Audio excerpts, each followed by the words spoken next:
Hello दोस्तों, स्वागत है आप सभी का जीके जागरण यूट्यूब चैनल पे। दोस्तों, आज हम लोग देखेंगे जनवरी 2021 का चौथा वीक का करंट अफेयर्स।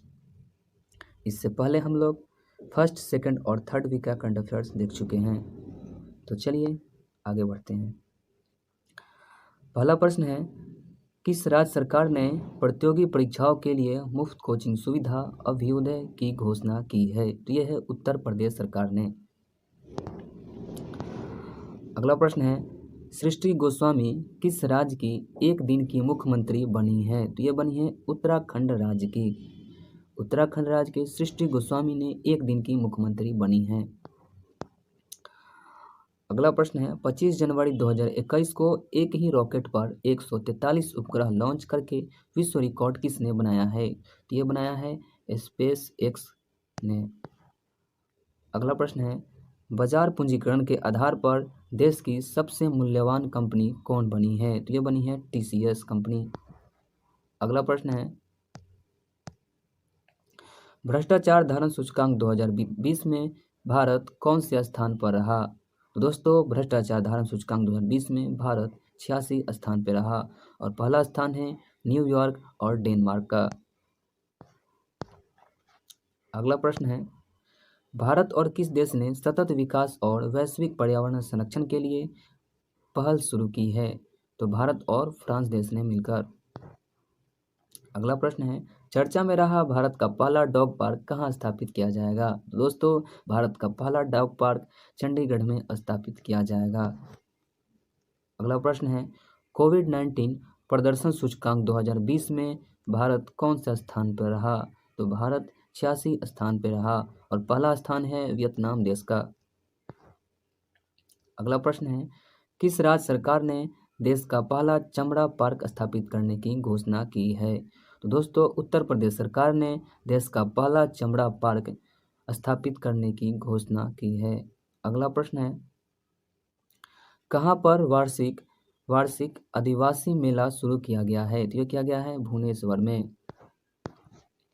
अगला प्रश्न है, यूनियन बजट मोबाइल ऐप किसने लॉन्च किया है? तो दोस्तों, Union Budget mobile app Nirmala Sitharaman ji ने किया है। अगला प्रश्न है, मिस्र के लिए भारत का अगला राजदूत किसे नियुक्त किया गया है? तो ये किया गया है अजीत विनायक गुप्ते को। अगला प्रश्न है, वह देश जिसने साल 2021 में संयुक्त राष्ट्र को शांति मिशन के लिए $1.5 लाख की मदद करने की घोषणा की है? तो ये है भारत।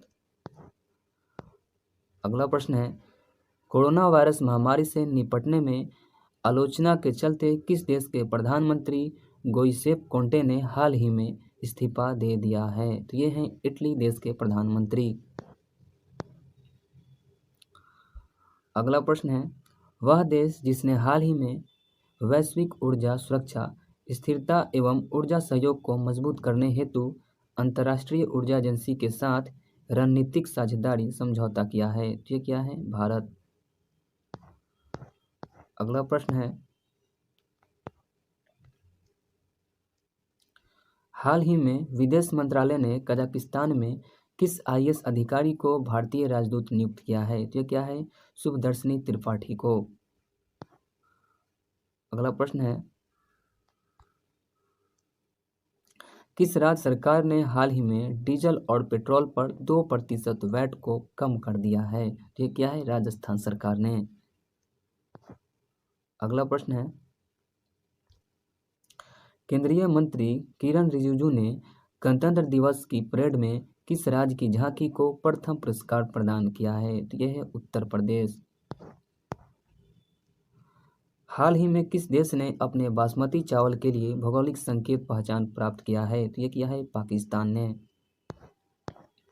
अगला प्रश्न है, वित्त वर्ष 2021-22 के लिए आर्थिक वृद्धि दर कितने प्रतिशत रहने का अनुमान जताया है? तो यह है 11%। अगला प्रश्न है, हाल ही में किस राज्य सरकार ने एक ऑनलाइन कार्यक्रम के माध्यम से जेल पर्यटन पहल की शुरुआत की है? तो यह है महाराष्ट्र सरकार ने। अगला प्रश्न है, सड़क परिवहन एवं राजमार्ग मंत्री नितिन गडकरी ने 15 वर्ष पुराने वाहनों को हटाने के लिए स्क्रैप नीति को किस तारीख से लागू करने की घोषणा की है? ये की है 1 अप्रैल 2022 से। अगला प्रश्न है, हाल ही में पुर्तगाल के आम चुनाव में जो जीत दर्ज कर दूसरी बार देश के राष्ट्रपति बन गए हैं वे हैं मार्केलो रेवेलो डी सूजा। अगला प्रश्न है, जर्मन वॉच के ग्लोबल क्लाइमेट रिस्क इंडेक्स 2021 में भारत को किस स्थान पर रखा गया है? तो भारत को 7वें स्थान पर रखा गया है। अगला प्रश्न है, संयुक्त राष्ट्र द्वारा कैलेंडर वर्ष 2021 में भारत की आर्थिक वृद्धि कितने प्रतिशत रहने का अनुमान लगाया है? तो 7.3%। अगला प्रश्न है, स्पेन और किस देश ने हाल ही में 590 मेगावाट सौर ऊर्जा संयंत्र बनाने के लिए एक समझौते पर हस्ताक्षर किया है? तो स्पेन और फ्रांस देश मिलकर। अगला प्रश्न है, राष्ट्रपति रामनाथ कोविंद ने कितने व्यक्तियों को जीवन रक्षा पदक श्रृंखला पुरस्कार 2020 प्रदान करने की मंजूरी दी है? तो 40 व्यक्तियों को। अंतर्राष्ट्रीय शिक्षा दिवस किस दिन मनाया जाता है? तो ये मनाया जाता है 24 जनवरी को। अगला प्रश्न है, अमेरिका में बाइडेन प्रशासन ने किस भारतवंशी को चीफ ऑफ स्टाफ के पद पर नियुक्त किया है? तो ये क्या है? तारक शाह को। अगला प्रश्न है, अंतर्राष्ट्रीय मुद्रा कोष IMF ने वर्ष 2021 में भारत की आर्थिक वृद्धि दर कितने प्रतिशत रहने का अनुमान लगाया है? तो IMF ने भारत का आर्थिक वृद्धि दर 11.5% रहने का अनुमान लगाया है। अगला प्रश्न है, जापान के किस पूर्व प्रधानमंत्री को भारत सरकार द्वारा देश के दूसरे सर्वोच्च नागरिक पुरस्कार पद्म विभूषण से सम्मानित किया गया है? तो किया गया है शिंजो आबे को। अगला प्रश्न है, हाल ही में भारतीय फुटबॉल टीम के किस पूर्व गोलकीपर का 44 वर्ष की उम्र में निधन हो गया? तो उनका नाम है प्रशांत डोरा।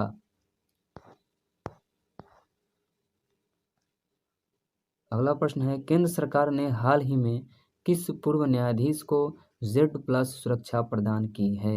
ये किया गया है पूर्व न्यायाधीश रंजन गोगोई को। अगला प्रश्न है, वह देश जिसने UAE की मंजूरी के बाद अबू धाबी में अपना दूतावास खोल दिया है? तो यह है इजराइल देश। अगला प्रश्न है, अमेरिकी राष्ट्रपति जो बाइडेन ने हाल ही में स्टार्ट संधि को कितने साल तक बढ़ाने का प्रस्ताव दिया है? तो दिया है 5 साल।